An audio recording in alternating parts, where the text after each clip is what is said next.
Collingwood admits he has security worries about the tournament but still expects to play. And the former England star Matt Stevens, who's been banned for 2 years for taking cocaine, says he turned to drugs because of the pressures of professional rugby union. BBC Radio Manchester, satellite weather with Diane Oxford. It's a day very much like yesterday, which means the morning's probably the best part of it. You're going to see some very good spells of winter sunshine. The temperatures are starting to rise.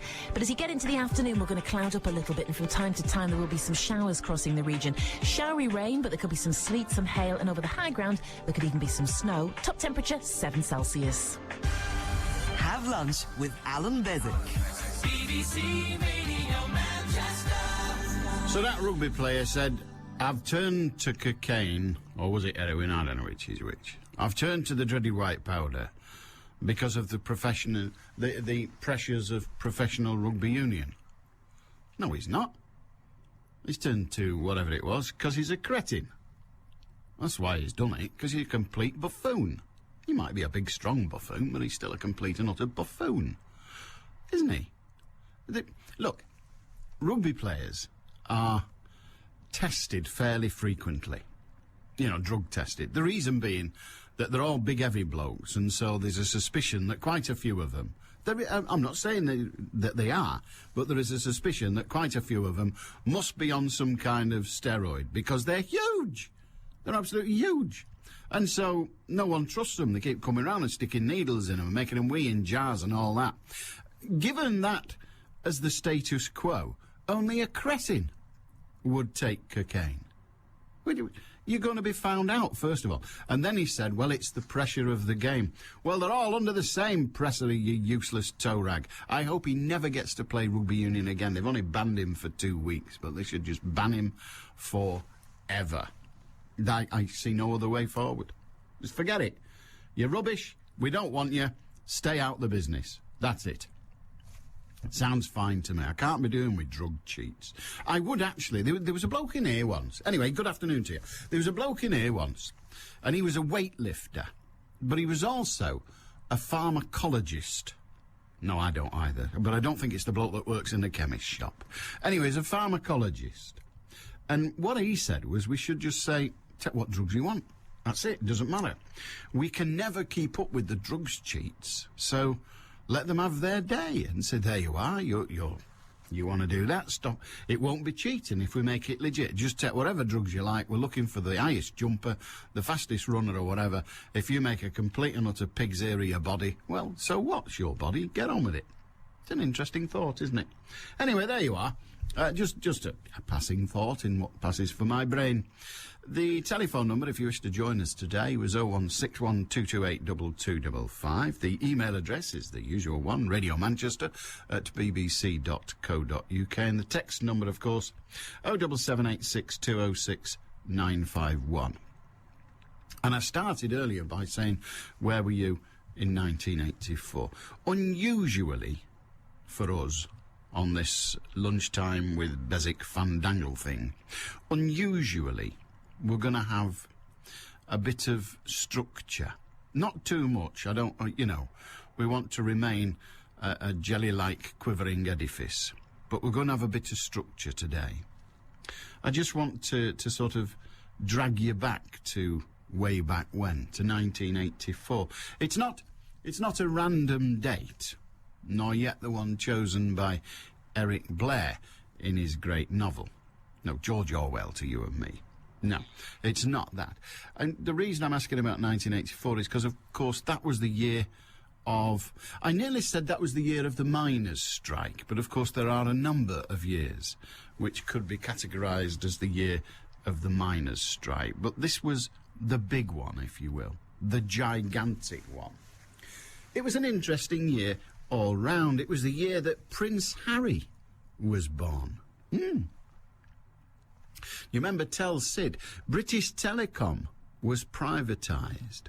Listen to this, you'll like this one. The £1 note. People of a certain age are saying, what is or was a £1 note? But you and me know, a £1 note was scrapped in favour of the coin. Hey, we've never looked back, have we? Another reason we've not looked back is in education. O-levels and CSEs were replaced by the GCSE. You and me remember when it was just the O-level and there was an out for the thickies. But then they had CSEs. Now the GCSEs are for the thickies and the bright. Virgin Atlantic made its first flight. And here's something to scare you. Lycra became a must-have for fashion-conscious women. And rather tragically, one or two blokes. That was some of the things that went on in 1984. Caffeinated Conversation with Heather Stott and Friends. There's a school which has staged a gay version of Romeo and Juliet. Absolutely not bothered. And I think there are going to be some gay or lesbian children in that school, and they could be quite heartened and quite strengthened by seeing that portrayed on stage. The fact it's a tragedy probably isn't a great ending. Yeah, probably not. Perhaps we could rewrite the ending as well. Yeah.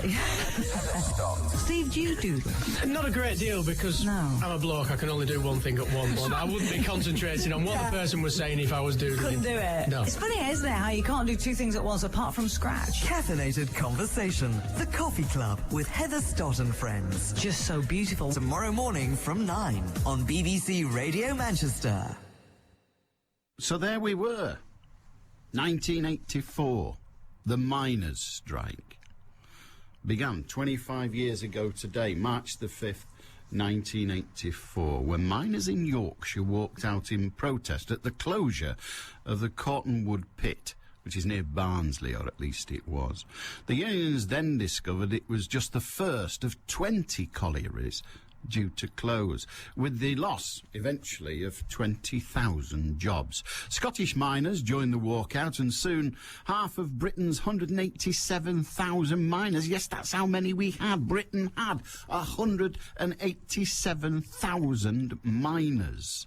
And very soon, half of them had down tools, come up from the pit and said, you can stick it for the time being.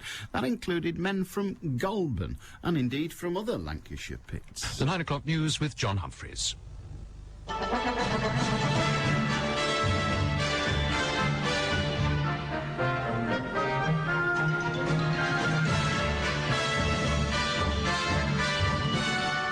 McGregor's message to the miners, go back to work, I won't give in. But Scargill says we fight on. Good evening. The miners' strike is 2 weeks old tonight, and Ian McGregor thinks it's gone on long enough. The coal board chairman has appealed for a return to work on Monday, but he won't give in, and he says he's prepared to wait indefinitely if necessary. Arthur Scargill says the strike is now beginning to bite. Only 37 pits were open today, and he reckons domestic supplies are now in danger. John Humphreys in 1984. I wonder what happened to him. The possibility of a strike had not been unexpected. The then Prime Minister Margaret Thatcher had known that a confrontation with the National Union of Mine Workers was inevitable. Some say for her, desirable. Her appointment, and you just heard John Humphreys refer to him, her appointment of Ian McGregor, who had a reputation as a hatchet man to be the head of the coal board, sent a clear message. Jobs will go. Following the lessons of earlier strikes, coal had been stockpiled at power stations to make sure that Britain would have energy supplies during a strike. The stage was set. Arthur Scargill, leader of the NUM, he was also prepared for a fight. 3 years earlier, Yorkshire miners had voted to strike if any pit was threatened with closure. And when Cottonwood was announced, Scargill used this vote as the authority to strike. He also relied on it against the advice of many left-wing colleagues and politicians as the mandate for a national strike without further ballot, believing that other pits should simply support the Yorkshire miners for the sake of solidarity. And as I said earlier, in Scotland, they did automatically. Pickets were then dispatched to collieries around the country to persuade workers to stay away from the mines, and in most areas that worked. But in Nottinghamshire, where earlier they'd voted against striking, many continued to work, even breaking the biggest unwritten rule of all, crossing picket lines. The situation turned nasty, and police from across Britain were drafted in to control, well, the rows, if you like. After 15 minutes, during which about 200 pickets threw stones, bricks and any other handy missiles at police and colliery buildings, the police responded by sending in a snatch squad. The miners resisted and the police moved forward en masse in a manoeuvre well tried and tested. During the struggles which followed, one policeman was hit on the head by a stone as several pickets were hauled away, eventually into waiting police vans. The strikers, Scottish miners reinforced by men from North East England and Yorkshire, withdrew, regrouped and countercharged. There followed some of the most violent clashes on the picket lines in Scotland for some weeks.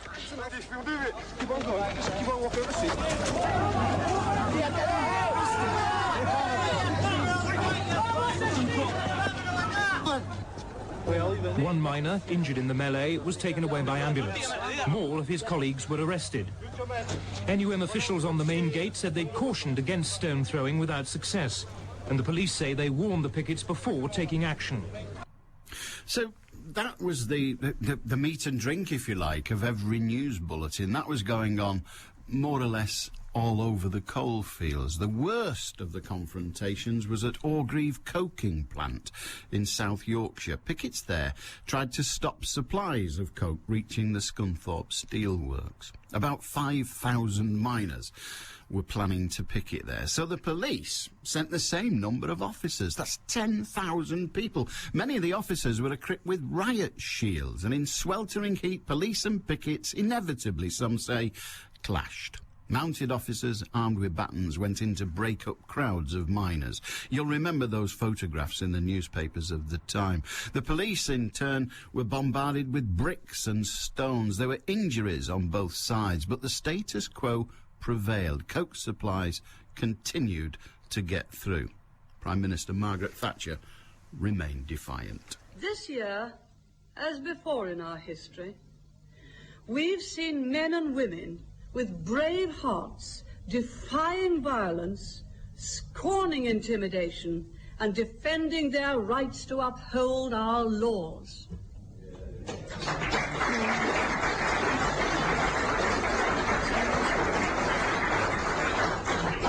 By their action, we have seen a new birth of leadership in Britain, and that is the most important thing, the most enduring thing that is going to come out of this coal strike. A new birth of leadership.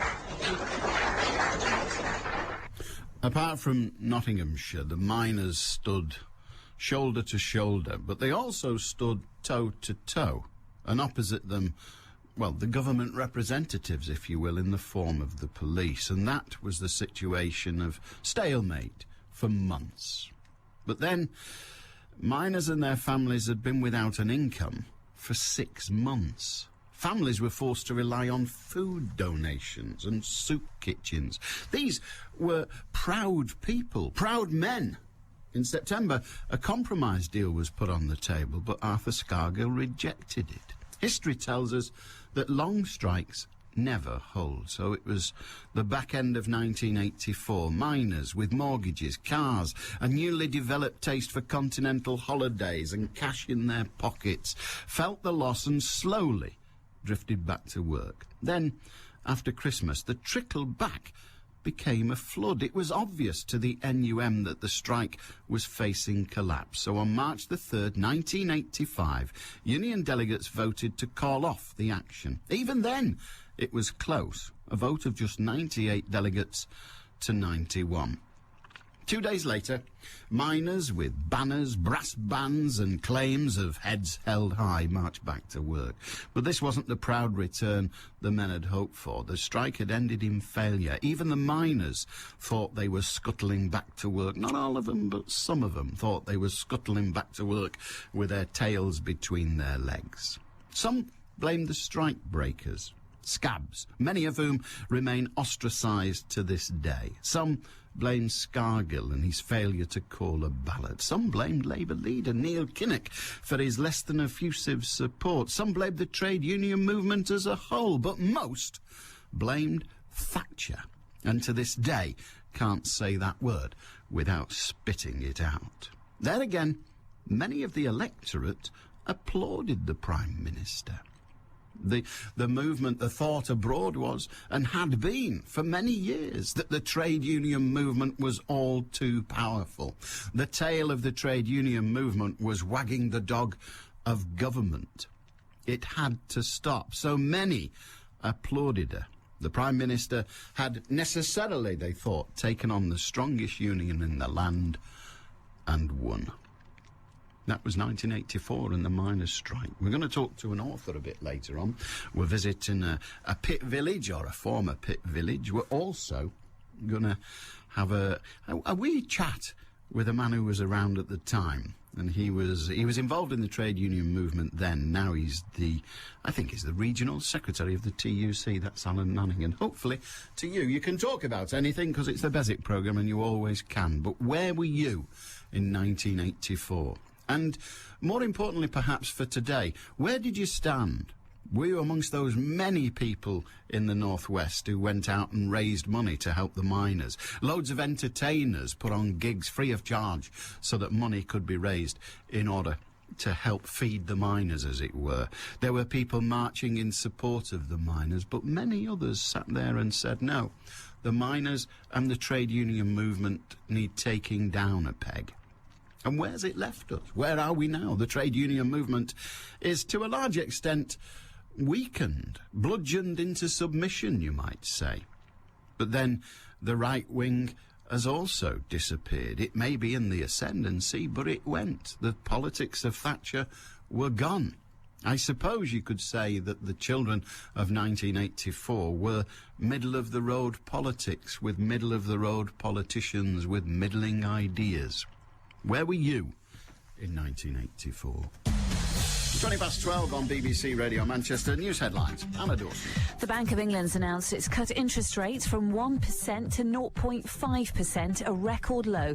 It's also announced it'll create £75 billion in new money to stimulate the economy.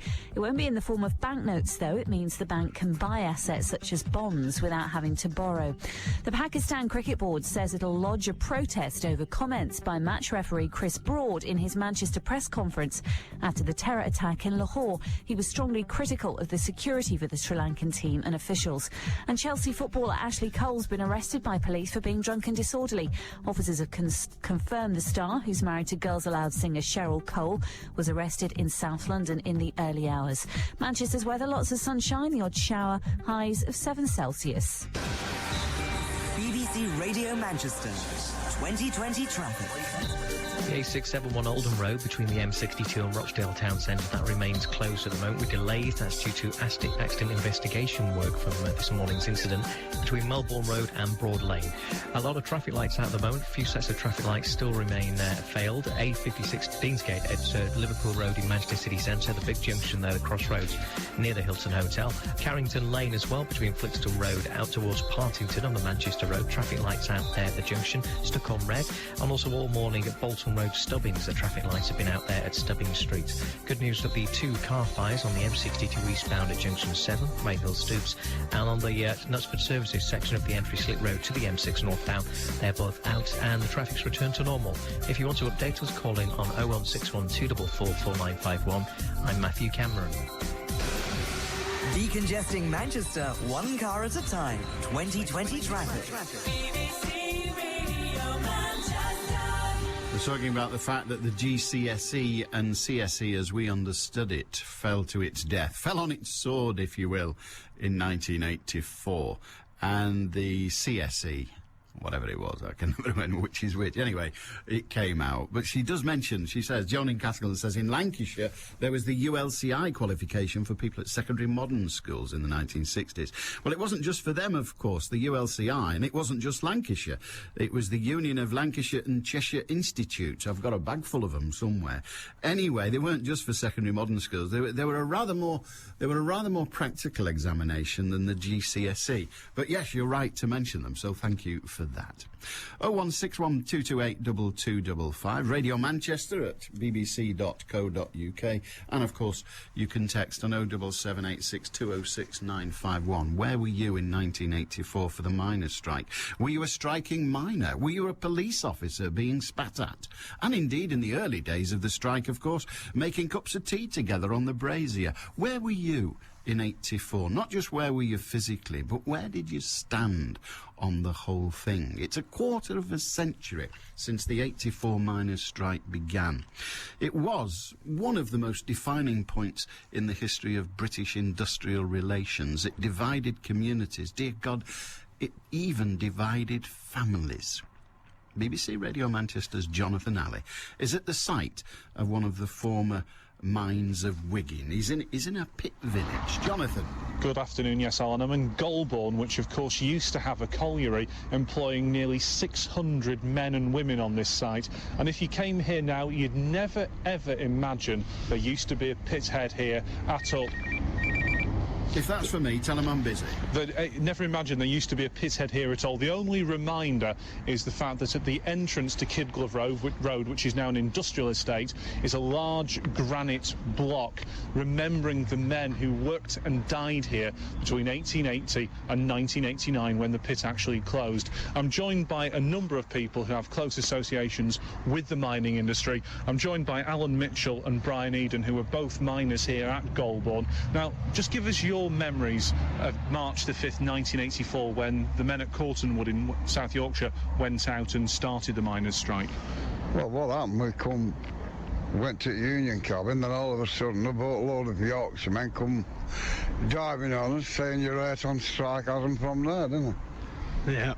Well, I was delegate then, and the union secretary, as he was then, Ronnie Gaskill, asked me to go outside and talk to these men, which I did do, and they asked us for support, which was all very confusing at the time because of people thinking there should have been a national ballot on this, which is another subject really.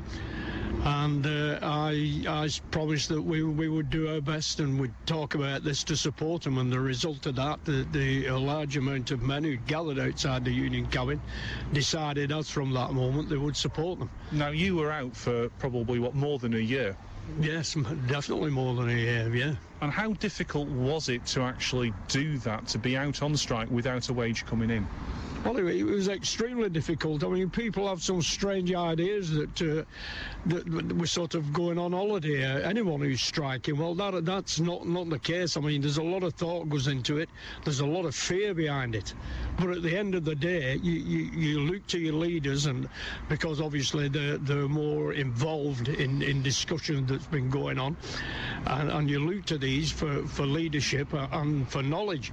And we quickly became aware that this was going to be extremely serious, as our all livelihoods was now in jeopardy, and there was only one thing we could do, and that was stand and fight it.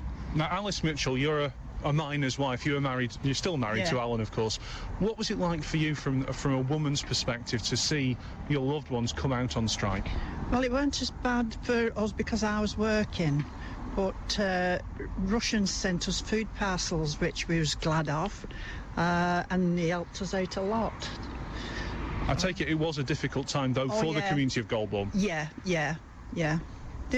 My mother and a few neighbours helped us out with food or whatever, treats. And you never wavered in your support for your husband? No, never. Why was that? Well, we wasn't as bad off as others what wives were working. I got overtime and whatever. TSB froze our mortgage, so, we just got on with it. And Alan Parr, you worked here at Golborne. You did 33 years before the pit shut in '89. This must have had a divisive effect on Golborne itself. Oh, yeah. Well, you can see the state of the village we have. It was devastating. And on top of that, you had people arguing against people who'd worked together. Some didn't agree with it, some agreed with it. I mean, I think Maggie Thatcher should have been tarred and feathered for what she did. Because, of course, Golborne, not everyone went out on strike, and there were some people who crossed the picket line and some who actually returned due to deprivation. That's it, that's correct. There's a lot of families fell out with one another, a lot of men, women, kids, And does that divide still exist today with some people? I don't think so. I think you know, they let bygones be bygones. What went on, you know, at the time, it was devastating. And Roy Jackson, you actually worked in the St Helens area. I did, yes. But you later became NUM Secretary for the Lancashire Coalfield. I did, yes. You actually witnessed the closure of the Lancashire Coalfield at the end of 1989. How much of a missed opportunity has all this been? Well, obviously, today, coal could produce petrol, oil, and it would be cheaper than the North Sea oil and any oil from the Middle East. And as a union official, was this all worth it? Well, it was worth it because there was a lot of reviews and the pits got extensions. Pits that would have closed quicker got extensions. There was lists in Parliament. Heseltine was naming lists, and pits were getting reprieved. And it's happening today. People are referring back to this happened to the miners, this happened to the miners, and it's happening, you know, today. And people, other trade unionists have learned from it. And you're still proud of the action you took? Oh, very. Roy Jackson, Alan Parr, Alice Mitchell, Brian Eden and Alan Mitchell, thanks for joining me here on the former site of the Goulburn Pit. And of course there'll be a march taking place. Miners do march, don't they? There's a march taking place in Goulburn in about a fortnight's time. I say about.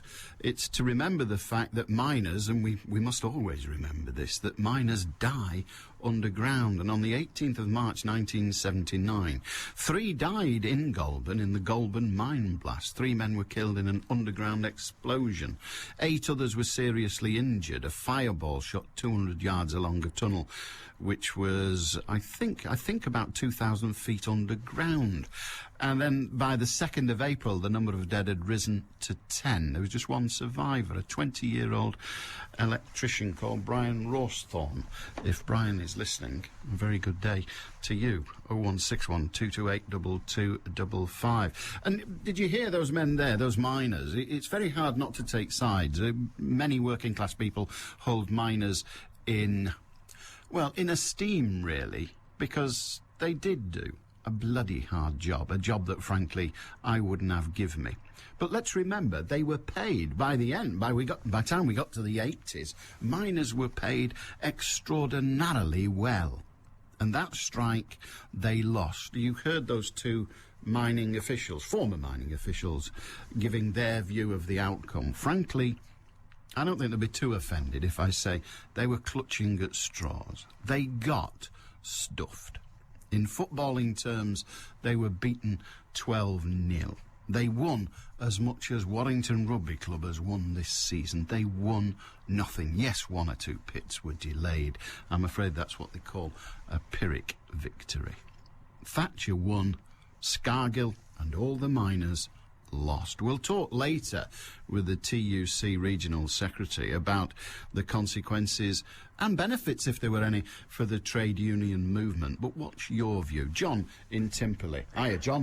Yes, good morning, Alan. Good morning to you. I'd just like to give a view from another angle. Please. In 1984, early autumn, I was in Yalta in the Crimea on an ordinary people's interest Russian holiday sort of thing. Oh, I remember them, yes. Non-political, no politics involved. There were about 8 of us. But anyway, it turned out that Yalta was the equivalent of Blackpool insofar as it was the home of the convalescent home for miners from... They were mainly from the Ukraine and Dnipropetrovsk or somewhere like that, anyway. And we got to know them quite well because they used to come into the hotel for drinks and that. And we were asked by the Interest Guide, 3 of us, if we'd be willing to talk to them in a ante-room about the miners' strike. Now, I have to tell you that in the week that we were there, I would think the miners' strike was the main item. The miners' strike in England was the main item on the news. Every day we were there, morning, afternoon and evening. It was always the miners' strike in England because, after all, it was the USSR in those days. Right. Now, what seemed to come out at the meeting that we had with them was that they wanted to ask all sorts of questions about England and the miners, and some of them were really quite revealing. One of them asked the question, do all miners have cars? Which was a peculiar question, and I asked the interpreter why they were asked. He said, every time you see them on the news, they seem to be driving away to fight the fascist police, and they're always driving in cars and this, that, and the other. And I said, no, not all of them had cars. Of course they did. I said, I didn't have a car in those days. And then they were on about questions like, do they have the right not to be a miner? Now, all of this was quite revealing because in fact, I didn't know anything about how people got into jobs in Russia. But it seemed as though, I wouldn't say they were dragooned into it. It was probably the local industry, and they all went into it, like people in mining villages join the mine. Whole families went down the pits. Exactly. There were some pits you couldn't go down if you weren't from a mining family. Exactly. It's like the newspapers were a bit the same, weren't they? They were, yes. Yeah, and what was quite revealing was I was trying to tell them that it was, well, we were trying to tell them that it wasn't so much about benefits as about pit closures. And they were saying, why would you close mining pits? I'm summarising most of the arguments there. Yeah. And then somebody tried to explain that they weren't making a profit and they weren't profitable, and it wasn't only in England, and it was in Belgium and all over Europe and Asia, I suppose. But the main thing that seemed to come out of it was... that was the main thing I was going to say. The most revealing thing of the lot was that I said to them, have you got the right to strike? And that was interpreted, and the interpreter said they wouldn't want to do what you are saying, strike. And I said, well, do they have the right to strike? And of course, to start with, they didn't seem to know what the word strike meant. And secondly, from what I remember, there wasn't such a thing as a union. You were only against the state or for the state, I suppose, in those days. So from the point of view of looking at the strike from Russia, it was a real political angle given to it. Well, I suppose it was political, wasn't it, even in England? Yeah. I think all strikes are in the end political, but not necessarily as party political as maybe the miners' strike was. Well, the only thing I will say, from what I saw on the television and from what I saw in the newspapers, it was certainly, it was even bigger news in Russia than it was in England. Quite which was most peculiar. I think the main thing, from what I gather, we were having a coffee with them afterwards, and one of the miners was saying to me that you could not strike, but why would you want to, seemed to be the argument. And I thought, by golly. I suppose you've got a job, for crying out loud. There are so many people that haven't. You've got a job. You've got a job that's comparatively well paid. And in the case of the miners, you rightly replied that they didn't all have cars, but at that stage, a coal-face worker, and we must distinguish between coal-face workers and the rest of the miners, a coal-face worker can very definitely afford a car. Of course they were. I mean, they were well paid. Quite rightly, miners were well paid. I could never understand why workers in the print industry seem to earn about 4 times as much as miners for doing almost nothing. But I think miners were well paid, and quite rightly so.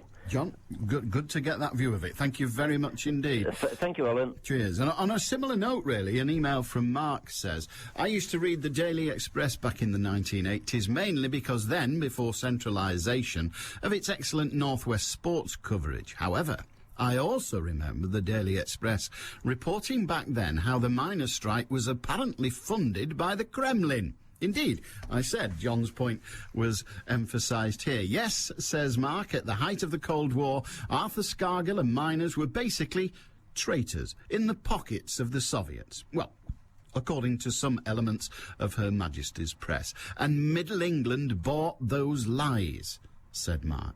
I've never trusted our supposedly free press since then. What's your view? Where were you? 1984, the huge miners' strike. We're going to talk to Ken in Ratcliffe, the other side of the headlines and sport. But where were you in 1984? Were you part of the strike? A lot of pits around here, of course. Were you part of the strike? Were you on strike? Indeed, were you a police officer? Were you a union official?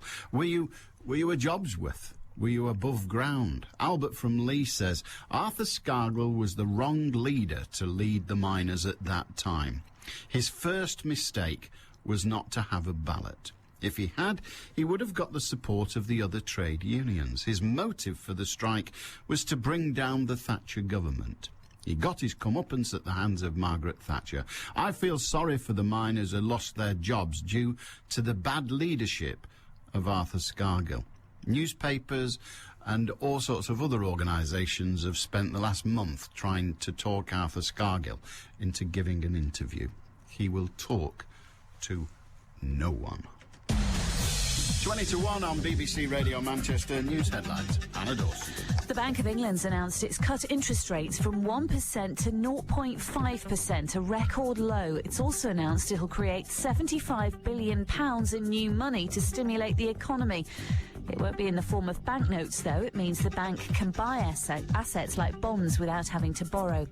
The Pakistan Cricket Board says it'll lodge a protest over comments by match referee Chris Broad in his Manchester press conference after the terror attack in Lahore. He was strongly critical of the security for the Sri Lankan team and officials.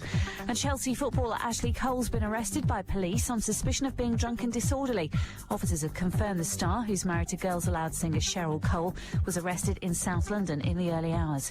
Manchester's weather, lots of sunshine, the odd shower, highs of 7 Celsius. BBC Radio Manchester, 2020 traffic. Oldham Road is still closed from the M62 towards Rochdale. It's at the section between Melbourne Road and Broad Lane. It's been closed for most of the morning there, and that's due to accident investigation work now, so beware there as the delays around the 671 towards Rochdale. Carrington Lane, we have there around Flixton Road and Isherwood Road. Congestion back to Manchester Road and Partington now. Traffic lights are out and the stuck on red now, so there's traffic congestion all around Carrington Lane in the area. Deansgate, also traffic lights out at Liverpool Road, the junction outside the Beetham Tower, and Bolton Road north at Stubbings Street in Stubbings. Traffic lights also out. A couple of flight cancellations. The 12:40 flight into Manchester from London Gatwick has been cancelled, and also the BE7204 Flybe flight from Paris to Manchester, due in at 2:30 this afternoon, has also been cancelled. Anything else you spot, update us on 0161 244 4951. I'm Matthew Cameron.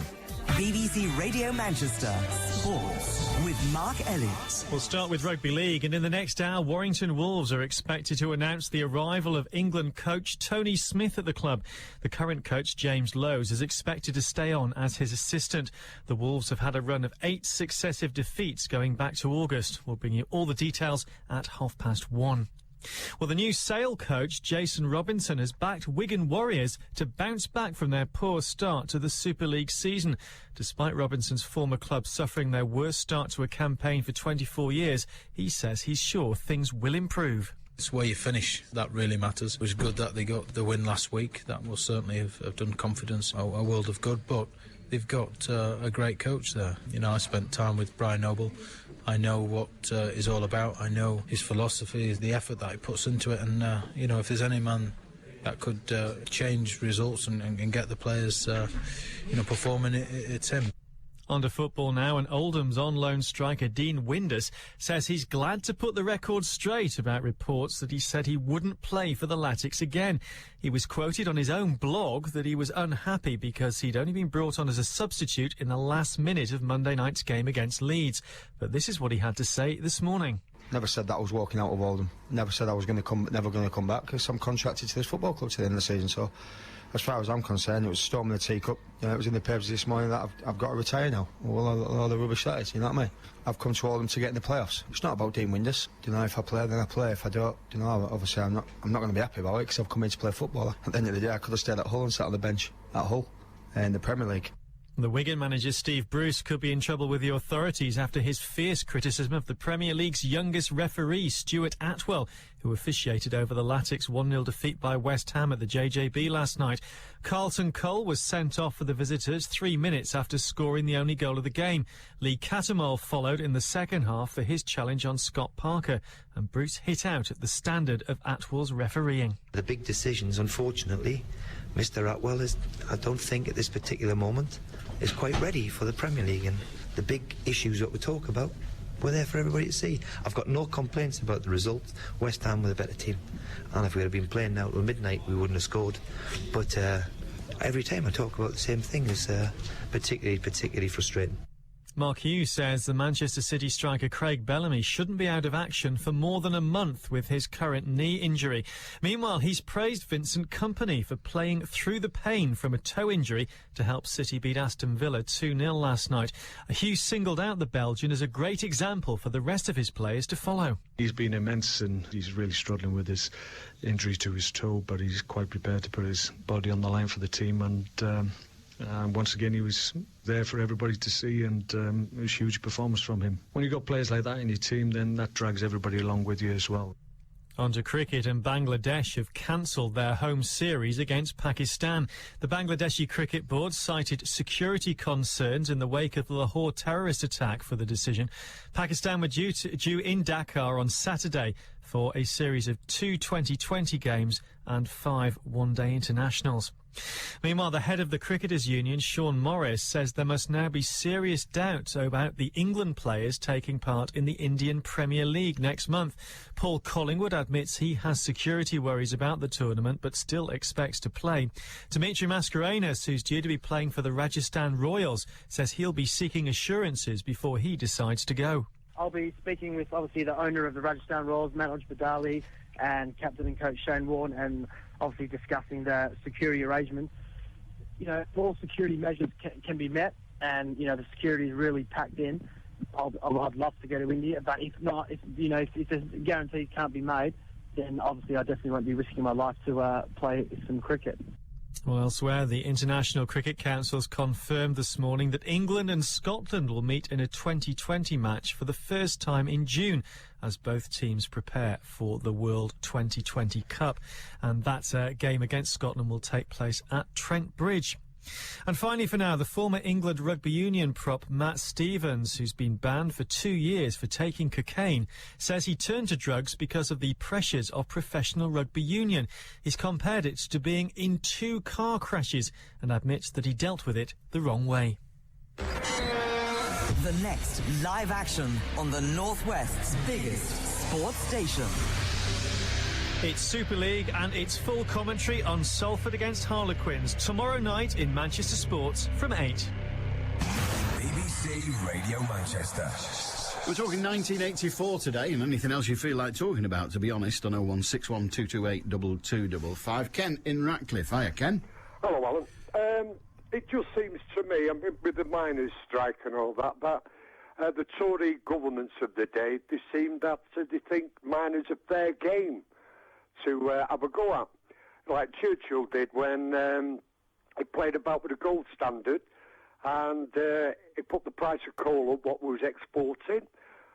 Foreign countries weren't buying it because it was too dear. They were losing, obviously, a lot of money. So what he did was he cut the miners' wages by half, which was, you know, again, the working class. And then the AU, my trade union, came out to support to cut out their wages by half. That was the general strike, but they called it the Depression. Then Maggie Thatcher, she takes on the miners. And why do you think she did? Why, in your view, Ken, did Margaret Thatcher take on the miners, to use your phrase?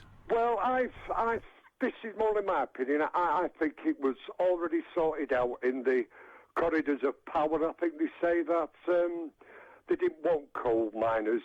They didn't want they had some other ideas. But why do you think that was? Well, I don't know. The point is you've got to get in the head of the right-wing Tories. But what amazes me is Margaret Thatcher and Churchill, crimes against the working class, they get hereditary peerages. It seems quite strange that the system upholds these people as great leaders that do all that harm to the working class and get an hereditary peerage for doing that. It seems quite strange, that. I think it's all wrong, like Maggie Thatcher did with the GCHQ. She had a go at the AU that we were going to be spies. And all the spies we've ever caught, they've all come from Cambridge or Oxford, or they had a look at All looks right, after the Royal Painting. so you think the miners' strike was a continuation? I'm putting words in your mouth. It was a continuation of the class war. Well, I think there's something in that. Now, but keeping on this theme, I had quite a good friend who was a bobby. And he was on the picket strikes, and he was telling me all about it. He said he used to sit down with him, have a brew and what have you. He said, and there was people turning up at the strike. He said, who was supposed to be security or police. He said, none of us from our section knew them.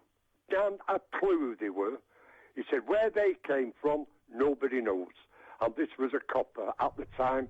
He said, we didn't know who they were. He said, where they came from, what departments they came from, or were they rounded up as bully boys? He said, I don't know. All right. He said, but we never knew any of them. They were faceless wonders that appeared to break up the miners. He said, but the average bobby that was there, they used to sit down with the miners, having a brew, chit-chatting away there, no problems. Then these people turned up, and then it all let loose. All right, well, much say the same thing, of course, about the flying pickets. Nobody knew where they came from. They just arrived. Well, I guess they all came from Yorkshire and did whatever it was that flying pickets do. That was Kent in Ratcliffe. What's your view? 0161 228 2255. It's the exact date, 25 years ago, when the miners' strike began, and we're looking, I suppose, at the legacy of that period. We've done a little bit of archive research and the like, and played you some of the things that were going on at the time. One man who was, well, certainly, I suspect, involved at the time, whether he was out on picket lines, he'll tell you, was Alan Manning. He was working then for the TUC, and he's not moved very far.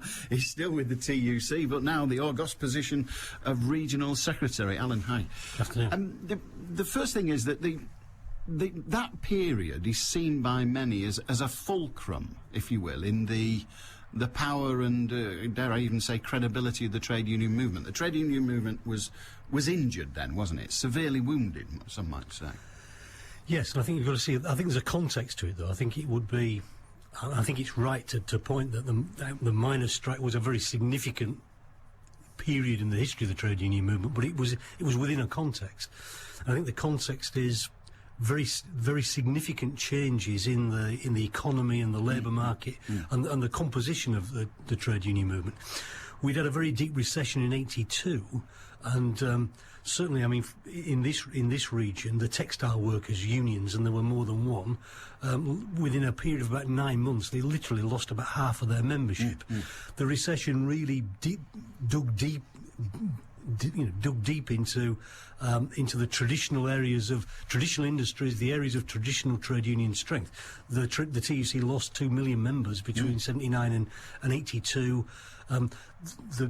The legacy of that deep recession was very high levels of unemployment, which saps the strength of trade unions. The year before the miners' strike, unemployment had peaked at 3 million. So I think there's a lot of things going on through the 1980s, which helped to explain why membership declined, why our wider political influence declined, and I think it's that kind of background. And for me, it is that very significant shift in the composition of the industry. I was just talking to Ken, and he said to answer that question, you have to put yourself in the mind of the right-wing Tories, and I'm going to ask you to do that now. But do you think Margaret Thatcher saw an opportunity to take on the trade union movement because of the weaknesses that were developing, and thought, well, I'm going to pick the bully, the miners' union, and hammer it?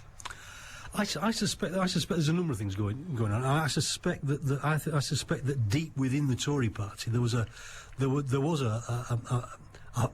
fear of and an antipathy towards the miners. I think it was broader than that, though, wasn't it? It was manifest in the newspapers, and I even in those days did phone-ins, and people said the unions are too powerful. They meant people like the unions themselves rather than the TUC. But, you know, the TUC was called into Downing Street before any major decision was made.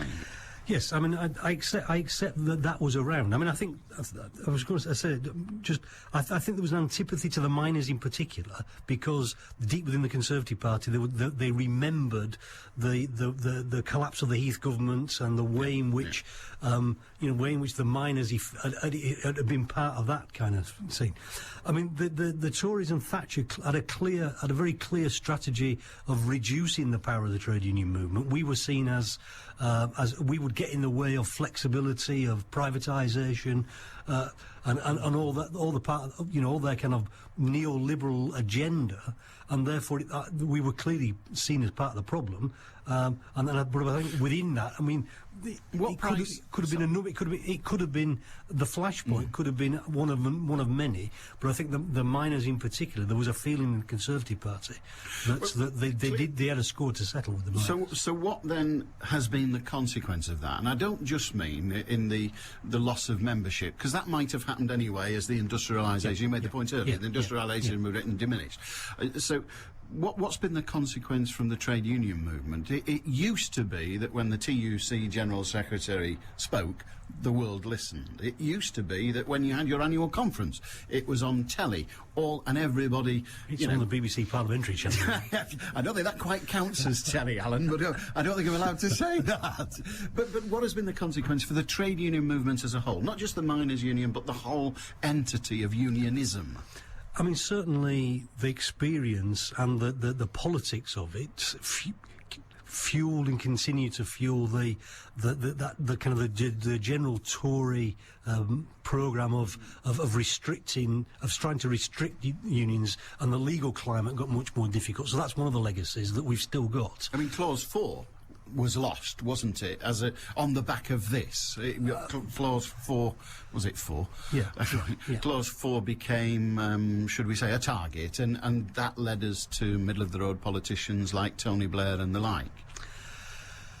I mean, I think it's a whole other debate about the impact on the Labour Party. But just in terms of trade unions, I would repeat the point I made first, which is that the legal climate was certainly made much more difficult, and we had political hostility. Yeah. But I think that the key underlining issue that led to the reduction in influence and the reduction in strength of the trade union movement was the very significant changes that were taking place in the economy that changed the nature of the labour force, made it much more difficult in areas for unions to organise, and to me it's a mixture of things. But I mean, certainly those kind of changes in the economy, I think, are more. And I think we're only, as a trade union movement, and being honest, I think it's only relatively recently that we've recognised that, and we've recognised that now the typical trade unionist isn't a male manual worker in heavy industry, but the typical trade unionist is now a woman working in the public sector, in administration or in technical and managerial. There was a lot of talk at the time, you and me will remember it, about whether Scargill should have called a national ballot. He relied on the 3-year-old Yorkshire ballot and all the rest of it. I don't want to rehearse all of that. But given what you've said, do you think, even if they've had the ballot, do you think the miners could have won that strike? And if they did, would the union movement be in a different place? You've got a minute for your answer. Very difficult what-if questions. I suspect that the government was that well prepared, stockpiles of coal, a clear strategy that ballot or no ballot. I mean, I think probably the course of events, would have unfolded in a very similar fashion. Alan, thank you very much indeed. Alan Manning, TUC Regional General Secretary. Still there, we've made that point before. We've been doing this now, how long? We're crossing swords across this day. It's been a quarter of a century itself, hasn't it? Something like that. Dear God, how scary is that? A quote from The Time, if you're interested, comes from now Lord Walker, then Peter Walker. He was Energy Secretary. Do you remember when we had those in 1984? Now we have a Green Secretary, making sure we don't use any energy. We're all relying on sail power. power, which is nice. Is there any sense, this was the quote, is there any sense of regret of the violent picketing that Arthur Scargill organised, the beating up of people who wanted to go to work, the beating up of police officers? Remember, 7,000 police officers were injured. And they weren't injured by themselves, they were injured by violent picketing. And of course, the police had to try and stop violent picketing where people were being beaten because they wanted to continue working, and the violent pickets wanted to stop them. There's no argument at all the injuries and the division of mining communities was done by Arthur Scargill. Other damage was done too. The reputation of Her Majesty's Constabulary got a kicking too, did it not? What do you think has been the consequence of the 1984 miners' strike? You know the number. Tell us all. Join me, Becky Won't, bring a bit of magic to Thursday afternoon with the Manchester Magicians Society and our regular look at gardening and films today from 2. 01612282255, Radio Manchester at bbc.co.uk, and the text number, of course, is 077 86 206 951. Where were you in 84? 95.1 FM, DAB Digital Radio, and the World Wide Web. This is Manchester. BBC Radio Manchester.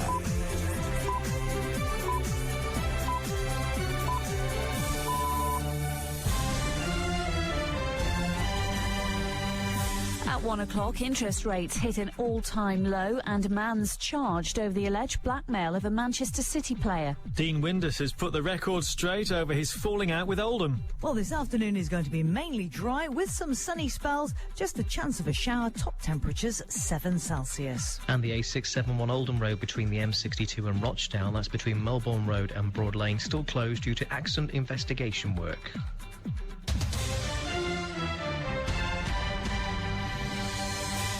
Good afternoon, I'm Anna Dawson. The Bank of England's announced it's cut interest rates from 1% to 0.5%, a record low. It's good news for mortgage customers, but Adrian Coles, Director General of the Building Societies Association, says the decision's disappointing for savers. Savers have already suffered an 83% reduction in their income from the savings they've built up over the last 6 months of interest rate decisions. To see it halved again from 1% to 0.5% will be very disappointing to people. I mean, over half the money held in building societies is held by pensioners. I think they'll be upset by this decision. The bank's also announced it'll create £75 billion in new money to stimulate the economy. It won't be in the form of banknotes, though. It means the bank can buy assets such as bonds without having to borrow. It's the first time it's done such a thing. There's more evidence of how the economic downturn's hitting the car industry. Figures from the Society of Motor Manufacturers and Traders show that new car sales fell by just over a fifth in February compared with the same month last year. Workers at Jaguar Land Rover have voted to accept a shorter working week and a pay freeze to avoid compulsory redundancies. 70% of union members voted in favour of the deal. A man's been charged by police investigating allegations of blackmail against a Manchester City player. It's alleged thousands of pounds were demanded for the return of an iPod. A 29-year-old man from Heaton Norris was arrested last month. He's now been charged with blackmail and will appear before magistrates on March the 13th. Oldham Council says it's addressing challenges ahead after getting the lowest scoring in Greater Manchester for its performance. The Audit Commission measures councils on their performance every year. It gave Oldham just 2 out of a possible 4 stars and described it as improving adequately.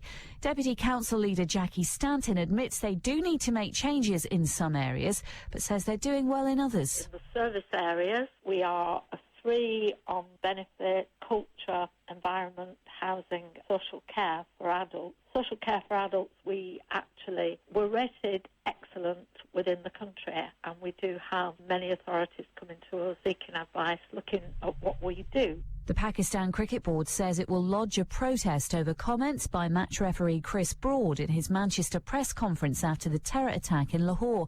He was strongly critical of the security for the Sri Lankan team and officials.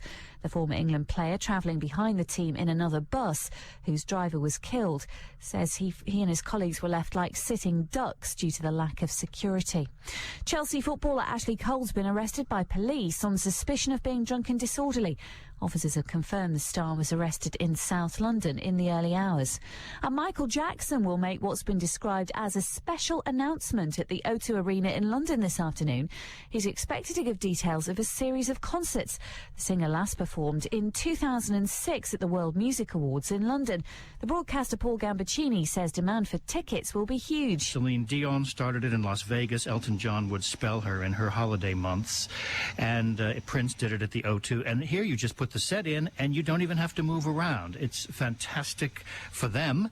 It's fantastic for the fans. But please don't pretend that it says anything about new music. BBC Radio Manchester Sports with Mark Elliott. In the next half hour, Warrington Wolves are expected to announce the arrival of England coach Tony Smith.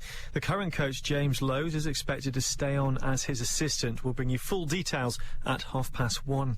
Oldham's on-loan striker Dean Winder says he's been misquoted in reports that he was walking out on the club. His own blog said he was unhappy about only coming on as substitute against Leeds on Monday in the last minute, but he says it was a storm in a teacup.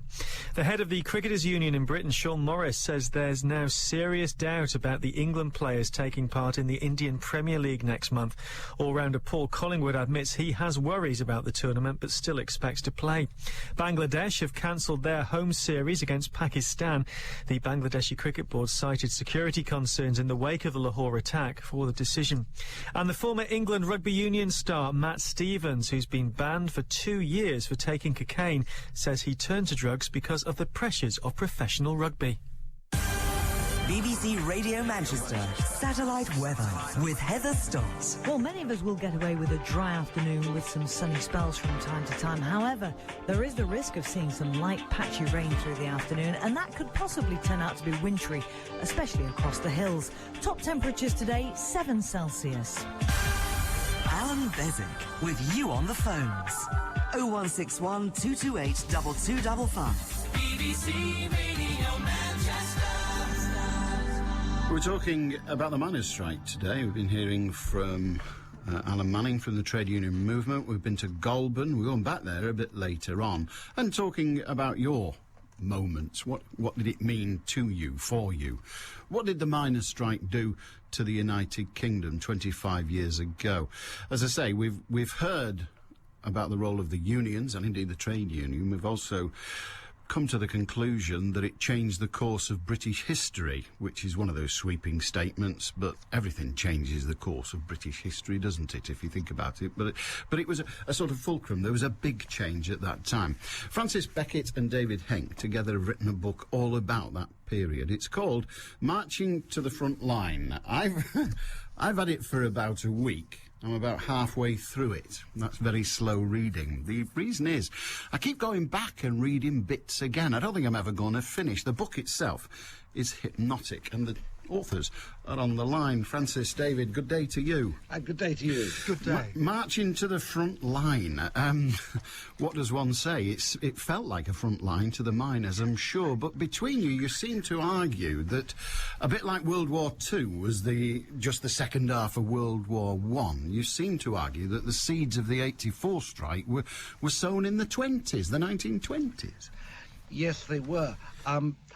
I hate to be picky, but it's called Marching to the Fault Line. I'm sorry. You are right to be picky. We don't want to buy the wrong book, do you? Absolutely not. Yes, the roots of the 1984-5 miners' strike are in 1926. They're in the defeat of the general strike, and when the general strike was defeated, the government set out specifically to humiliate the defeated miners. Thousands of them were sacked and weren't able to get jobs ever again. And the pits were declined, and the wages got lower and the hours got longer. The government did everything it could to rub the miners' faces in their defeat. For decades after that, the miners searched for their revenge, which they eventually had under the Heath government in the early 1970s. With Joe Gormley. That's right, with Joe Gormley. And who's from Ashton in Makerfield, of course, just round the corner from here. He was indeed, and a very cunning Manchester politician he was always said to be as well, I understood. And they had their revenge, and ever since then, the right wing of the Conservative Party was spitting blood and determined to destroy this union that had humiliated them under Heath, and that they succeeded in doing in the 1984-5 strike, which is what we've described in our book. Now, the strike with Gormley, I mean, the one thing he did do was he balloted the whole of the workforce, as it were, and he got a national mandate for his strike, and some say that had Scargill got a national mandate for his, he too would have won. What's your thoughts on that? Well, I think there's a lot in that, because the real problem about not balloting was that when they approached the other unions, the key ones, the docks, the lorry drivers, all the people who could have made a huge difference, the steel workers, they would say, well, it's all very well asking us to come out and risk, the sequestration of our accounts over secondary picketing when you have got large numbers of people who are still at work. I mean, to be totally fair, the strike started by accident. The Corton Wood was not a great conspiracy. Basically, under freedom of information in this book, there's a lot of disclosures. One of them is that 3 months afterwards, they realised it was put on the closure list by mistake, and they should never have started it off. And it started by a lot of people walking out in absolute fury and going to Barnsley and demonstrating outside, saying, this is a disgrace, what are you going to do about it? And that's why it had strong support in Yorkshire. But then Scargill never moved, and the government thought he was going to move. The internal papers to Walker and Thatcher, they are expecting a ballot, and they're really worried because they think there'll probably be a majority for a strike. But the industrial base of Britain was already in decline, wasn't it? I was talking to the regional secretary of the TUC, the current one, who was also around at the time, and he was making the point just 10-15 minutes ago that the industrial base of the United Kingdom was coming to an end. Industrial work was beginning to be done on other sides of the world. We now know about China and India and the like, but we were changing. Well, I don't think the British government necessarily had to encourage that change. Certainly, British industry was not doing as well as it had done, but it was live, it was fighting back, and what it wasn't doing, because the trade unions were fairly strong at that time, not as strong as myth would have it, but fairly strong, what it wasn't doing was competing on how cheap can we get our labour, how can we pare down our safety standards in order to produce the cheapest coal in the world. That, I'm afraid, was the spirit that Thatcher wanted to bring into British heavy industry. Now, having failed to bring that spirit into British heavy industry, the next step was essentially to destroy it. And what used to be called the smokestack industries: coal, rail, steel. The big heavy industries which were such a crucial part of the British economy throughout the 60s and 70s.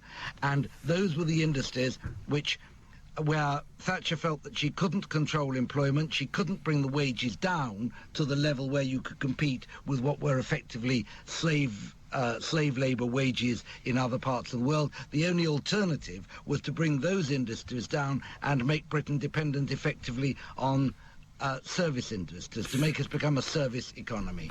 Your book, and I'll get the title right this time because it's actually quite apposite, but Marching to the Fault Line, I presume you're referring to an historic fault line, a fault line in the history of the UK.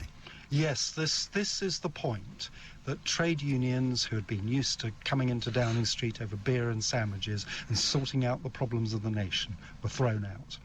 Basically, after this, Thatcher was able to move and get Murdoch to destroy the other major area of the print unions. That's Rupert Murdoch and the Times. All going off to the strange part of London. That is correct, yes, off to Docklands.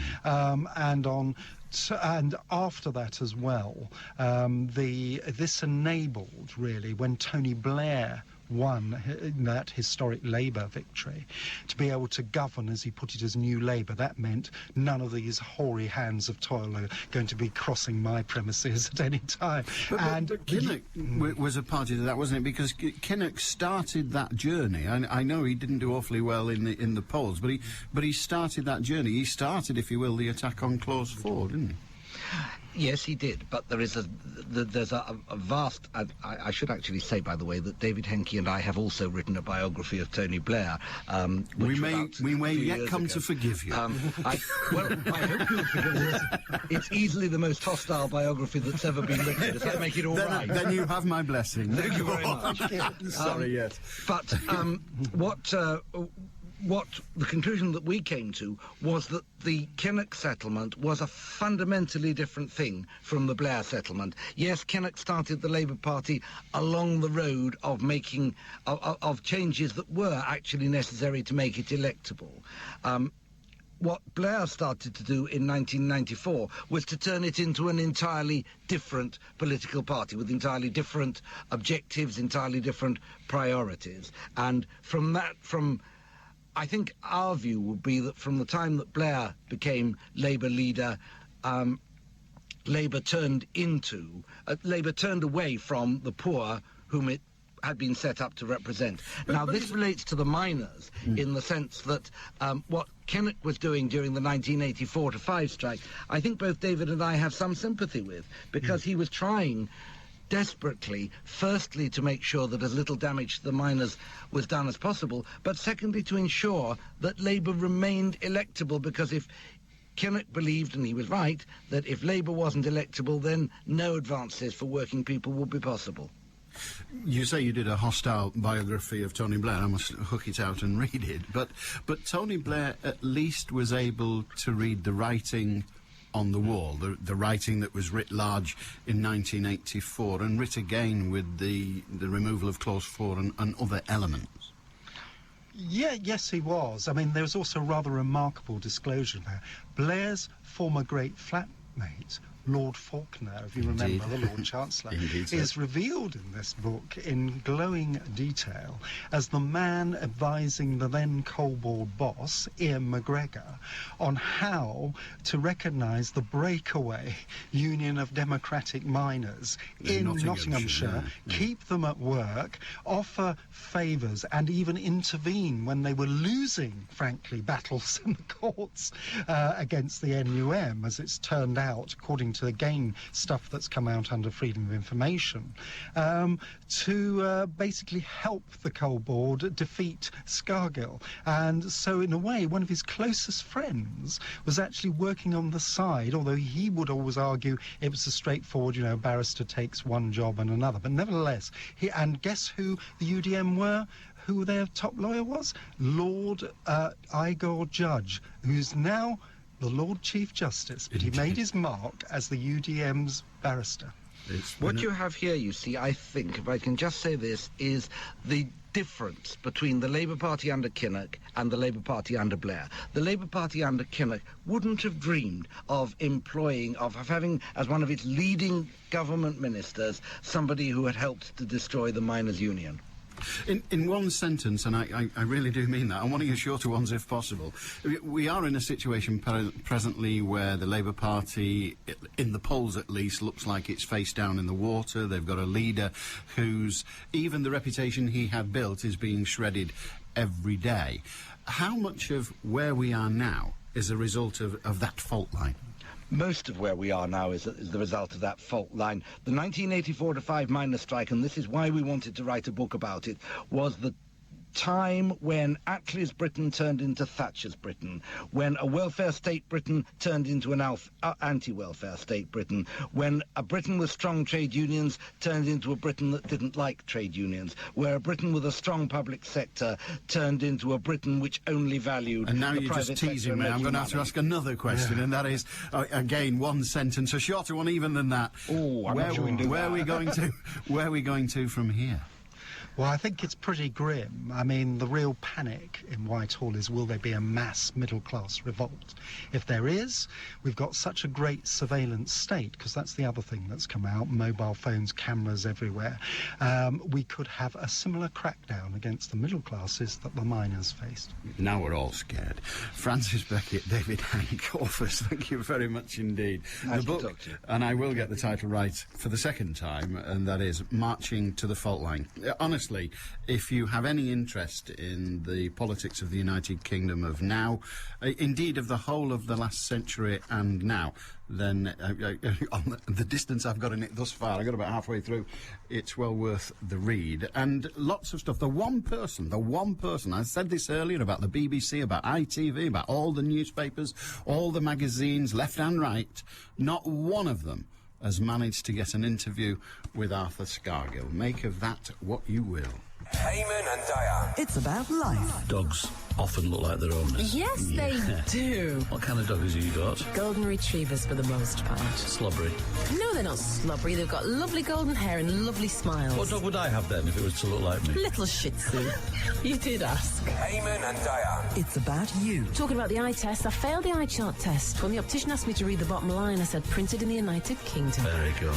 And Graham, with all joke, Polish fella goes to the optician, he says, can you read the bottom line? He says, read him, I know him. It's about Eamon and Diane. What time's the turn on? Eamon O'Neill, Diane Osprey. Tomorrow morning from 6. BBC Radio Manchester. OK, we're going to revisit Goulburn a little bit later on. Jonathan Alley's there for us today. But we'll try and catch up with some of the stuff you've been sending in. 25 years ago today, says Evelyn, it was my 25th wedding anniversary. So today is my 50th. Not very interesting to anyone, but you did ask. A very happy golden wedding anniversary to you, Evelyn. It's such an historic day to get married, but I suppose 25 years prior to 1984 wasn't quite as historic, but a very happy anniversary to you nonetheless. I was a policeman all through the miners' strike, says Dave. Much has been made about how Margaret Thatcher set out to destroy the miners, but this just isn't true. Hardly any mention is made about Arthur Scargill. You hardly hear about him now, but remember how he appointed himself life president of the NUM and was very comfortably off before and after the strike with a good wage, an even better pension whilst his members were on the breadline. Also, what about the flying pickets? Lots of miners I spoke to wanted a reasonable settlement and just wanted to work, but were prevented to by the flying pickets. I sympathised with a lot of the miners, but as always, the majority were led astray by a minority. Lastly, everybody blames the police and called them strike breakers. No, they weren't. They just had a job to do. It doesn't matter what colour of government is in power. The only alternative is anarchy, and nobody wants that. So come on, the BBC, let's have a more balanced view. You can see by the tone of the reports, it's them against us reporting with the BBC, taking the side of the left as usual. So says Dave. 0161 228 2255. And it's just gone 1:20 on BBC Radio Manchester News Headlines. Hannah Dawson. The Bank of England's announced it's cut interest rates from 1% to 0.5%, a record low.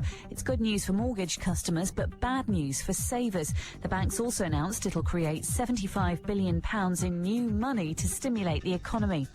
A man's been charged by police investigating allegations of blackmail against a Manchester City player. It's alleged thousands of pounds were demanded for the return of an iPod. A 29-year-old man from Heaton Norris will appear before magistrates next week. And Michael Jackson will make what's been described as a special announcement at the O2 Arena in London this afternoon. He's expected to give details of a series of up to 50 concerts, which could earn him £50 million. Manchester's weather, lots of sunshine and the odd shower, highs of 7 Celsius. With his fan base at the moment, that'll be one at every concert, won't it? BBC Radio Manchester 2020 traffic. At the A671 Oldham Road, both directions in Rochdale, we have accident investigation work then. It's between Melbourne Road and Broad Lane. The road is still closed due to this morning's accident with a car and a bus, so if you're coming off the M62 trying to head towards Rochdale from the A671, just be aware of that section of the road is closed. Still, the traffic lights are out in Manchester City Centre at Deansgate and Liverpool Road, the big crossroads near the Beetham Hotel. Traffic lights now functioning, though, back on at Carrington Lane. It's just near the roadworks there, near Flixton Road. And good news that the traffic lights are also working working at Bolton Road in Stubbins. Anything else you spot, call in if it's safe and legal. 0161 244 4951. I'm Matthew Cameron. BBC Radio Manchester. With 2020 traffic through until midnight. BBC Radio Manchester. Eric in Lee. Hi, Eric. Hello, Alan. All right, mate. What have you got? Yeah, well, just about the miners. I started in the pits when I was 15, and as I was working there, then it was nationalised. And to me, there are two sets of miners, those who work for the National Coal Board and those who work for British Coal. There have been 6,000 miners lost their job in the 60s. I was one of them, because when they shut Chanters Colliery at Ainsford, the National Coal Board wouldn't pay redundancy. So you could go to another colliery to find work. But that wasn't satisfactory, so I left with nothing. That's... That makes me mad about this Fred, the difference. And then you come to British Coal, then, it was the miners then that put Joe Gormley into the House of Lords. Lord Gormley, remember him? Well, he became Lord Gormley, yes. He was miners' leader, Joe Gormley. Yeah, that's right, Joe Gormley. Prior to that. And then Scardle took over, and he was right in what he said, but wrong in what he did. What was it that he got right? What did he say? Well, what he was saying was right about Margaret Thatcher. What he was saying was right. That she was going to, decimate the mining industry, which she did. And I got a job on the buses after I left the mines. And when I went round to the bus station at Lee one morning, there's a coach load of police there. There must have been 50 on the coach. And they were waiting to see if there was any trouble at Bickershire Colliery at Lee, to race up there if there was any of these, as you say, flying pickets, because they was going back to work at Bickershire. Yeah. And, she did what she attempted to do. She was hell-bent on smashing the mining industry. But she would say that she had a mandate from the electorate to do that. The electorate was sick to the back teeth. I remember the newspapers at the time. They were sick to the back teeth of the trade union movement. Yeah. We were Strike Britain, weren't we, for a while? Yes, that's right. You see, she played that to her full advantage. Just as a... I wonder if this Fred, if he can be traced back, because he's one of Mrs. Thatcher's yuppies, as she thought, fill your pockets, just fill your pockets. He may well be thus traced back. We shall see. Eric, it's been a pleasure. Thank you very much indeed. 0161228 2285. Eric mentioned Bickershaw, just down the road, probably mining the same seam, was Goulburn, of course. The miners' strike began exactly a quarter of a century ago. It divided communities, it divided industries, it divided the nation, it divided families. But what happened next? Well, we just talked about the political consequences, we talked about the trade union consequences, but what's happened to the areas? I remember going to Goulburn to play 10-pin bowling in a tiny little bowling alley there in the 60s. It was a dirty, grim place, but then it would be. It was a mining town. There's a lot of dirt about. Goulburn's still a lot of things, but grim and dirty it isn't. BBC Radio Manchester's Jonathan Alley is at the site of one of those mines, a sort of light industrial estate just by the bridge in Goulburn. Jonathan? Good afternoon. Yes, Alan. There's, in front of me, we've got a specialist leisure industrial unit, and there's about 6 industrial units and a primary care trust clinic which have now been built on the site of the Goulburn pit, which of course closed in 1989, 5 years after the 1984 strike. And of course, in 1974, I've been told that Wigan had the most derelict land in the whole country, because already mines were closing in that period. 1984 exacerbated that problem, and of course by 1989 the Lancashire coalfield was almost dead. I'm joined by Dave Mullinex, who's the Deputy Leader of Wigan Council, who's in charge of regeneration. Your family actually has a long tradition of mining. Your uncle actually was working here at Goulburn during the strike. What are your memories of 84? I think going back to 84, I think most people in Wigan either had friends or relatives who were involved in the mining industry, so it had a big impact and effect on all the community all over Wigan. No one can say that they didn't know what was going on. People fiercely thought about the strike and were very supportive, in my opinion, particularly in areas like Goulburn. But strikes, you know, the strikes didn't work. The mines did eventually shut, Goulburn and Bickershaw. You've regenerated here at Goulburn, but Bickershaw site is still derelict. How have you managed to replace those 600 jobs that went from Goulburn with new jobs? Well, we've managed to replace, but whether you ever replace the quality of the job in terms of the pay that was used in the mining industry is another argument. But we have tried to replace the jobs, and this is a classic example of a regeneration site on a former mining site. There's over £4 million worth of investment that we're surrounded by here on the former Goulburn site. This is just one of the many areas in Wigan that we've had to recover from the mining industry. This is a classic example. Bickershaw will be another one, and Bickershaw will probably be our last one that we have to recover from mining dereliction. Because, of course, as well as the 600 mining jobs that went from Goulburn, you had all the associated ancillary industries that had grown up in Wigan, because, of course, this was the iconic industry for this area. It was. There was a lot of heavy engineering companies who depended solely on the mining industry. I can think of another one locally, which was Gullick Dobson, which was very close to where I live, and that itself suffered because of the mining decline in this country, and has now disappeared from Wigan altogether, apart from a service area that it has. And that is a sad reflection on what happened after '84. The mining industry totally decimated the northwest in terms of its closure, but we've recovered well. Wigan didn't dwell on the fact that we'd lost it. We knew we had to do something, and in my opinion, and a lot of other people's opinions, Wigan did recover well, but it took a long period of time. But what sort of jobs have you replaced those skilled engineering jobs in the mining industry or in the mining engineering industry? What have you replaced them with? Service sector? It's predominantly service sector, and that's always a disappointment when you see an application for so many thousand square feet of industrial building and you think, yeah, great, and then you find out it's manned probably by 20 people on a low rate of pay.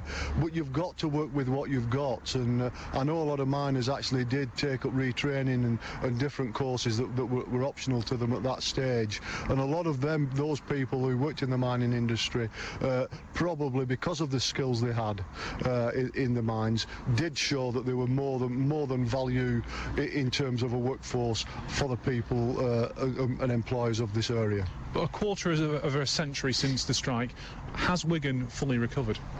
Well, it has recovered in the sense that we've done a lot of reclamation, but I don't think anybody, the northwest of England and Yorkshire and Wales, it will take a long time to recover, and that is because of the memories that people have of the mining industry. That will take a long time to get that right.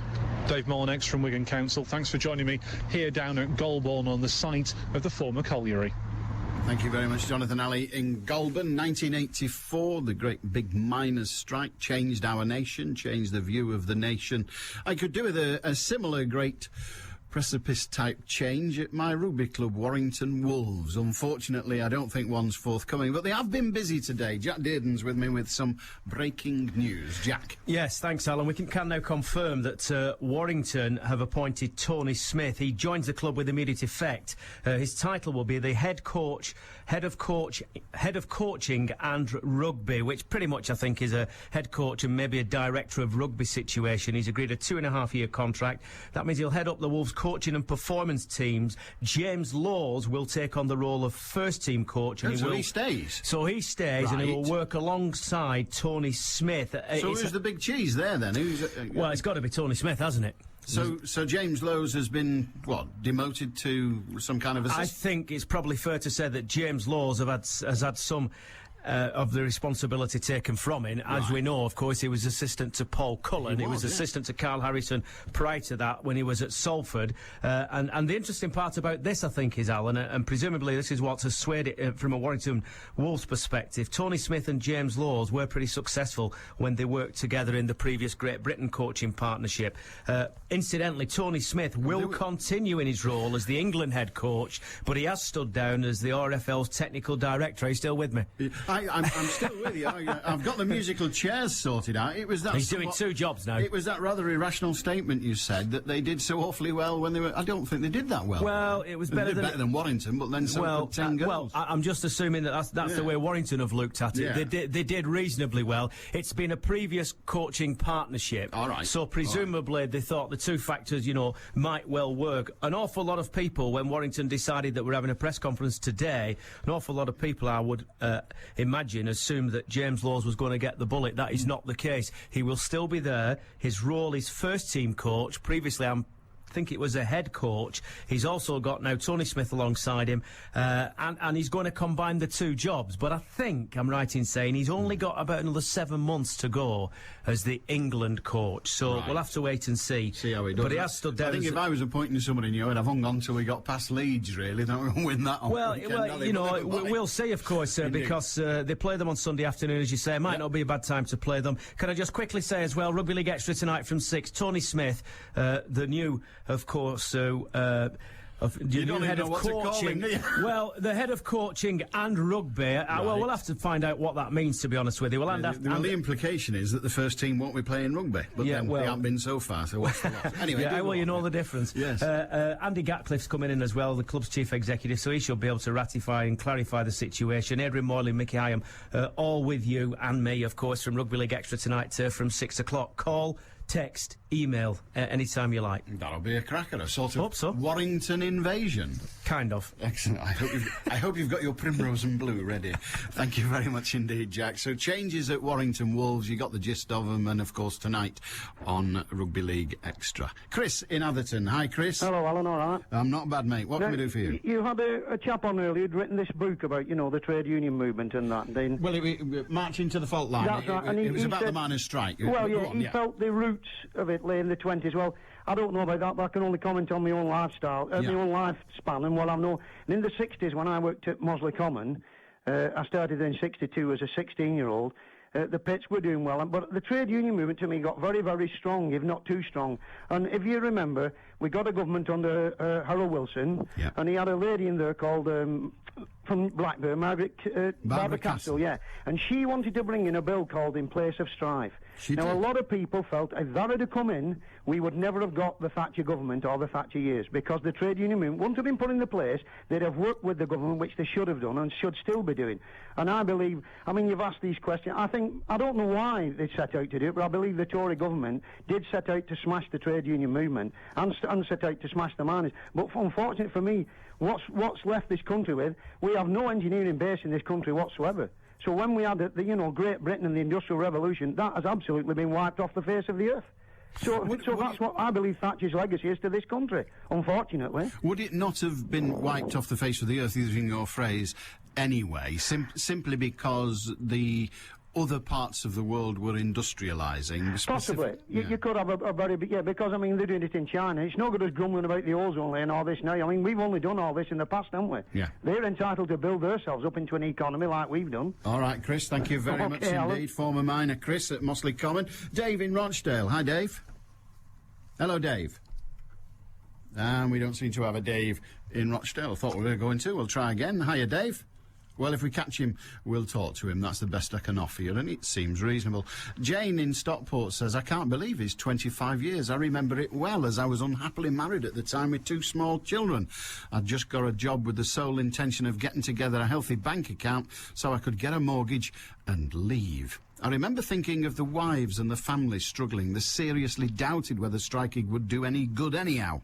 Then I thought of the wives of miners who were in the same position as me, trapped. It was thinking of them that strengthened my resolve. I did have a job. I did have a choice. I did get that mortgage. I wonder just how many stayed in their marriages because they had to, not because they wanted to. They were probably many strong marriages that faltered under the strain of that awful time. The strike was costly on many levels and altered lives forever. I'm glad to say I've been happily remarried for 20 years, says Jane, because I want to be here because I want to be, not because I have to be. I also remember putting tin stuff in a collection bin at the local supermarket most weeks. There, but for the grace of God, go I, was the thought. That's Jane in Stockport. Where were you in 1984? Have we got Dave in Rochdale? Yes, you have. Excellent, Dave. Dave. Just switch my radio off. No, you're all right. What have you got?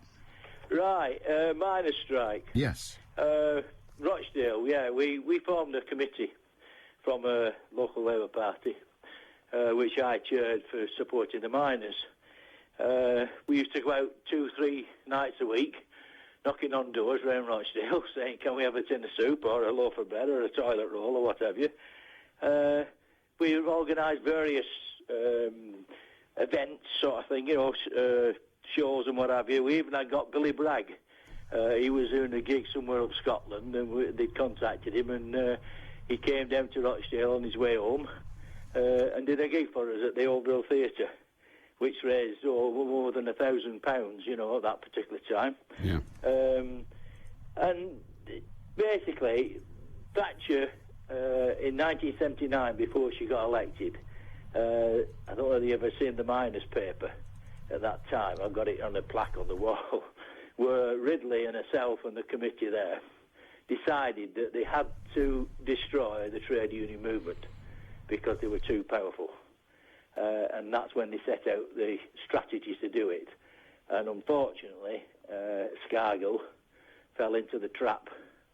If they'd been a bit more subtle about it with the rest of the trade union movement, they may well have made a difference. But Thatcher, her whole policies at the time was defeat the unions and we've got the working class where we want them. The banking system we've got now, they're the rogues now that destroyed the country according to us. But the reason that Thatcher was doing that was that she wanted to defeat the working class. Do you think? I mean, do you think at the time, Dave? And I know you remember the Labour Party, given what you've already told me. That's true. But the Labour Party itself was somewhat afraid of the trade union movement, evidenced by not long after they were doing away with the union tithe, as it were, and the Clause 4, and Kinnock started that big... Neil Kinnock, the then leader, started that big journey. And then, of course, along comes Tony Blair. The Labour Party was already embarked on a sort of journey of change, wasn't it? Yes, we were, yeah. And I'd agree with that. You too were afraid of the trade union movement as a concept. Yeah, they were totally concerned that they had to have, the working class, the lad that clocks in and does his day, they had to have that power, if you like, that they did have, and I think over-exercised in some regions. Particularly in the car industry with Red Robbo and what have you. Oh, good Lord. You really are scaring us all, yeah. Well, Red Robbo indeed. But that was the attitude, wasn't it? The trade union leaders of the time, even the unofficial ones, like Red Robbo, he wasn't a union leader as such, he was a shop steward, more or less. Yeah. But those guys, they were given... Red Robbo, it was always, the trade union movement, they're all lefties, they're all communists, yeah. they're all Soviets, really, they're spies. That's what they were trying to put over to us, yes, that we have to defeat this lot because, we can't have the plebs running the place, Fifth columnists. Or trying to run the place, or helping to run the place.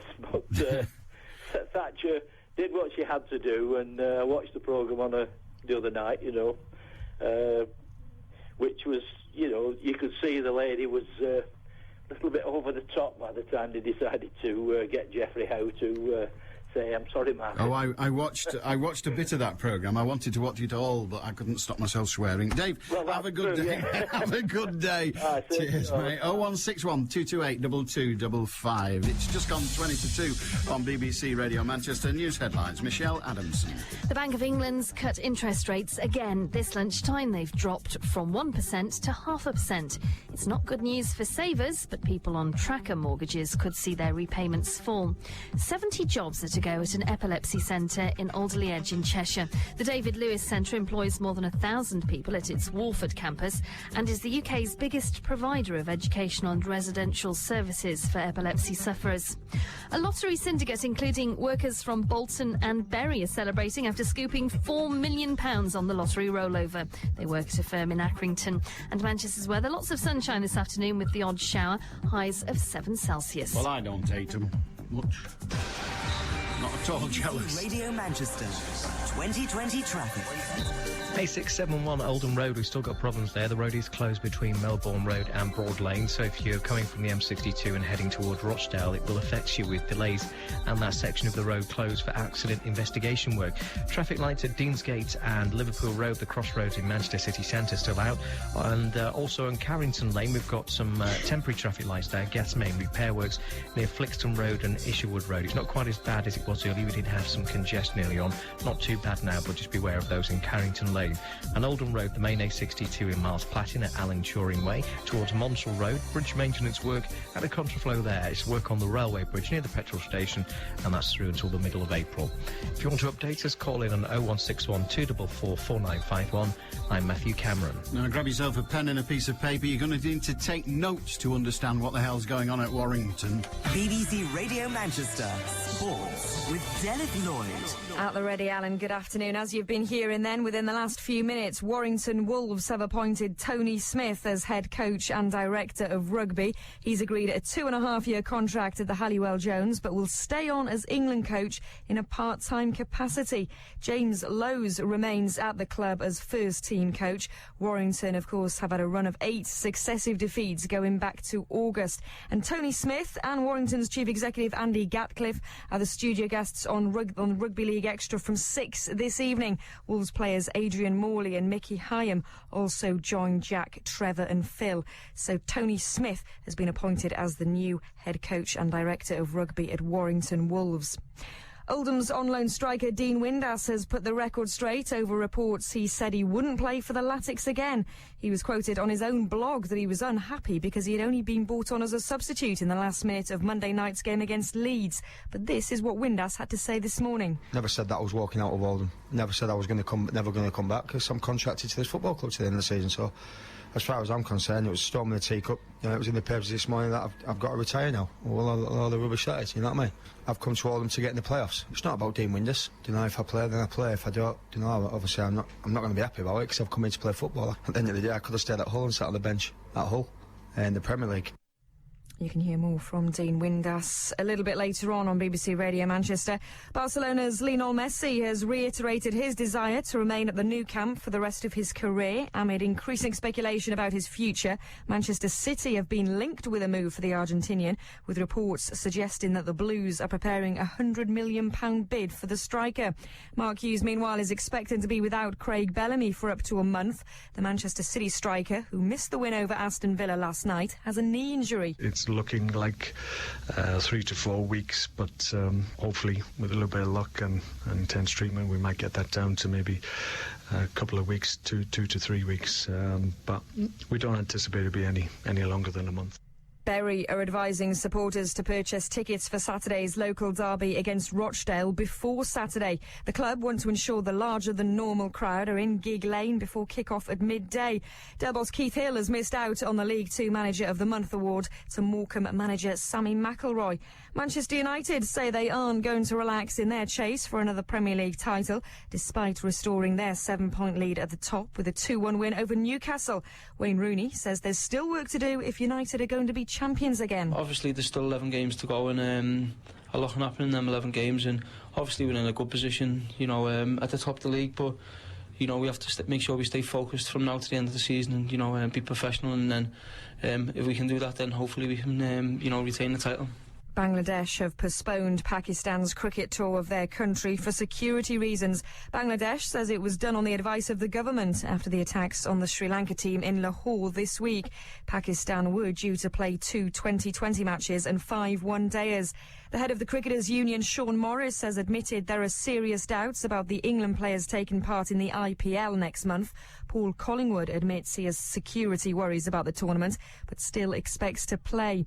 Sale's Dwayne Peel will start at scrum half for Wales in next week's Six Nations match against Italy in Rome.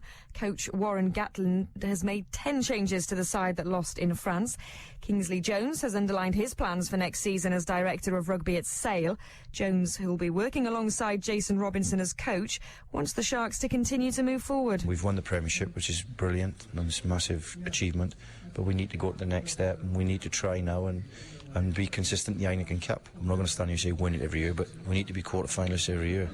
And after that experience, you go on then and you start winning the thing. And who knows once you get to a quarter-final. And also, of course, challenging the Premiership and being consistently in the top 4. We need to be known as a top 4 side.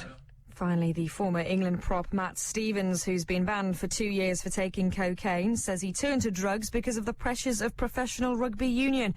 He says you spend the 3 or 4 days after a game recovering from what is basically the equivalent of 2 car crashes. The next live action on the Northwest's biggest sports station. It's Super League tomorrow night as Salford entertain Harlequins. There's full match commentary from 7. BBC Radio Manchester. Malcolm in Offerton says, what an excellent start to the programme. I was a so-called flying picket in the fight against Maggie's destruction of the working class, and I'm proud to say that I was. That's Malcolm in Offerton. 0161 228 2255. Les in Wilmslow. Hiya, Les. Good afternoon, Alan. Good afternoon. Right, little point.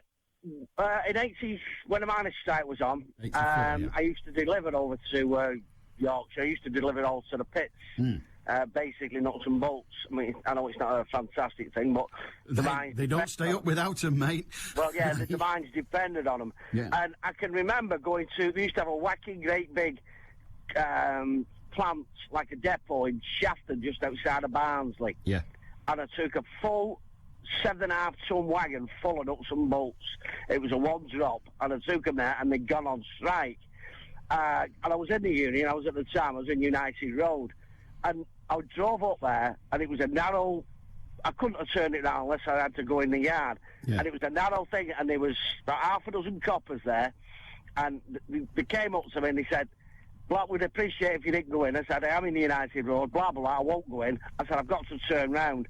And as I was trying to turn round, the police said, "You can't turn it round." I said, "Well, how am I going to get this out?" He said, "You're going to have to reverse it." I said, "There's about 500 people out there." I said, "Are you going to get rid of them?" And he said, "Well, we'll have to let you in." So they let me in. I turned round, I come out, I got a signature, and I took it back to our boss, because we used to do a lot for them. I'm not mentioning the name of the company. All right. And we used to go over there, and every time I used to do them all the pits, Stillingfleet, and I used to go all over Yorkshire. I used to go in, even and down into Workshop, where the other mining union was. And when they were striking, you know, and they when you used to get near pits, the lads used to say, "How are they doing down there?" So they're not, "You know what?" And they used to go up and down. But a little snippet for you, Alan, I don't know if you know somebody said about the police being in that bus? Yeah. Yeah, right. I don't think if people can remember, but years ago, there were police coming from all over the country to force the law. And them police officers were literally getting enough overtime to pay the mortgages off on their houses. They were doing extraordinarily well out of it, yeah. Did 18 hours a day, some of them blokes. Yep. 18 hours a day. And all right, fair enough, but... excuse me. And I'm sure the miners would have approved of them being paid overtime for doing extra work, but they just preferred it was different work. Yep. And I don't like saying it. I'm glad in my thing that I didn't drop the stuff off. I come out when she's got a signature. That's all I was interested in. But, I like you said 25 years ago, I just didn't believe it. Les, good on you, mate. Thank you very much indeed. In 1984, says Kevin, I was working for a fraction of a miner's wage. I hear people whinging that we no longer have a coal industry. If we did, what would we do with it? Nobody wants it. We might as well be still training school leavers to make wooden barrels. Miners always complained about their pay, yet as I understand it, they were paid 4 times that of a factory worker, and the women sorting coal at the pit head were paid 6 times that of their friends working service or other unskilled jobs. It may have been a horrible and dirty job, but in comparison with other workers, they were paid handsomely to do it, and I'll warrant wouldn't have swapped for a quarter of the wage. Well, I can tell you they wouldn't have swapped. That is for absolute certain. They wouldn't have swapped. It was in the blood, and not many escaped the pull of the pit. Harry in Northwich. Hiya, Harry. How do you do, sir? I'm very well. I just wondered, sort of, as a slight aside to this, one thing that's always bothered me about the miners' strike and everything that was sort of implied with it was the actual strength and effort that was put into it. I've wondered ever since if they actually put as much effort into, say, gun control or drug enforcement nowadays, would those problems be solved? I don't know. There was there were a number of things, and Les referred to it in passing there. A lot of the police officers who were engaged in maintaining law and order, to give them their due, maintaining law and order at the pit heads and other places where flying pickets were taking place, they were on overtime. You couldn't keep that pace up. I mean, they kept it up for 9 or 10 months, wasn't it? Yeah, but you know, I mean, I was around at the time, and I remember well, as a non-miner but a union member myself, I was almost felt intimidated to travel because they were stopping people on motorways and they were. And also, yeah, I was on my way to well, I was actually driving to Austria and going over to the East Coast to catch the ferry, and was stopped 4 or 5 times by policemen saying, "Where are you going?" And me being a stroppy git said, "I'm not telling you." Yeah. And they weren't pleased. Yeah, but it just strikes me that it's sort of how can I put it? Apart from actually the wars, it just strikes me that absolutely so much effort, disproportionate it seems to me, was put into breaking this strike, and from my point of view, done as almost a symbolic gesture to break the spirit of any form of industrial labour in the country. All right, mate, good on you. Thank you very much indeed. 0161 228 2255 if you've something to say about the miners' strike, or indeed anything. Life and laughs with Eamon and Jimmy. You know scuba divers? Yeah. Why do they fall backwards into the sea? Because if they fell forwards, they'd still be on the boat. Eamon O'Neill And Jimmy Wag. A duck walks into a bar and says to the barman, "Got any bread? No. Got any bread? No. Got any bread? No. Have you got any bread?" No, are you deaf? Ask me again, and I'll nail your beak to the bar, you irritating little bird. Got any nails? Nope. Got any bread? If your radio sounds funny on Sunday morning, you must be listening to Eamon O'Neill and Jimmy Wag. What's a porcupine's favourite food? Prickled onions. Sunday morning from 9. At BBC Radio Manchester. A very good day to you. I may have mentioned during the course of the past 20-odd years that I made a programme around about the miners' strike. It was once the closure of pits began to bite, and we went to Houghton Main Colliery, which was near Barnsley, where it all began, and we went there and followed the lives of miners as the pit closed and the pit village closed with it, and followed how they survived that for the following 12 months. And the one thing I got was that if you were born round there and you were a lad, from the day you went to school, it was realised that you were going to be a miner. Now, I know they all didn't, but that was it. They were going to be miners. Well, obviously, there aren't any anymore. But I wonder what the young people of today, and by that I mean children, school children, think about mining and, well, the future. St Mary's Primary School in Swinton is just down the road from the former colliery at Agecroft. What do the kids there know about the life of miners and where the miners used to work? It was built in the early 1800s and it was first used from 1844 till 1932 for sending coal to the Irwell power station. What was the life of a miner like? Horrible. It wasn't very nice. Every morning they just got up and then they just got filthy and had to pull coal every day, which is not nice.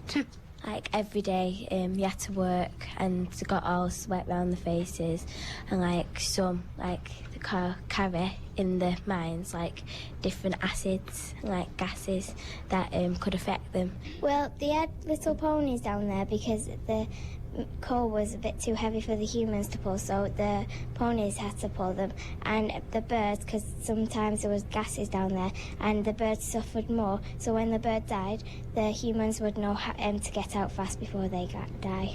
Now, there was a big mine just down the road from here. I mean, would you have liked to have worked in that mine? No, because it was 1,900 feet downwards and it was like really dangerous because when you do it, you like pull coal, it makes you have breathing problems and things like that. I wouldn't like to work in one because like it would be really hard, you get really sweaty and like you'll just be puffed out, you couldn't work anymore. You'd go to work every day and sometimes you think, I might not come back this afternoon because the mine could collapse on me. It wouldn't have been good and I wouldn't like it because it could collapse and it would have been smelly and my family members would be upset if I died there. Not good because the children won't have a long life to live and it will be dark and horrible and scary. How would you fancy it if you were told you had to work down there? Scared because you might think that you're gonna die, and like you've heard on the news that thousands of people have died because of the caves have collapsed in or it's been knocked down or gas has come when birds die. My granddad didn't work at Agecroft but he worked in the mine near there and he used to get up really early in the mornings to go up and go in the mines fetching coal up and down. Those were the children, or some of the children, of St Mary's Primary School in Swinton, just down the road from the former Agecroft colliery, talking to Matt Trewern. Somebody once said, out of the mouths of babes and sucklings, and frankly, they knew. I told you I made a programme about miners, and I asked one of them, I said, well, you used to be a miner, yes, because if you asked him what he was, he said, I'm a miner. I said, well, you're not now, you're driving a forklift truck. What are you now? He said, I'm a miner who's driving a forklift truck. They had a pride all of their own. See you tomorrow. Ta-da now. Celebrate the start of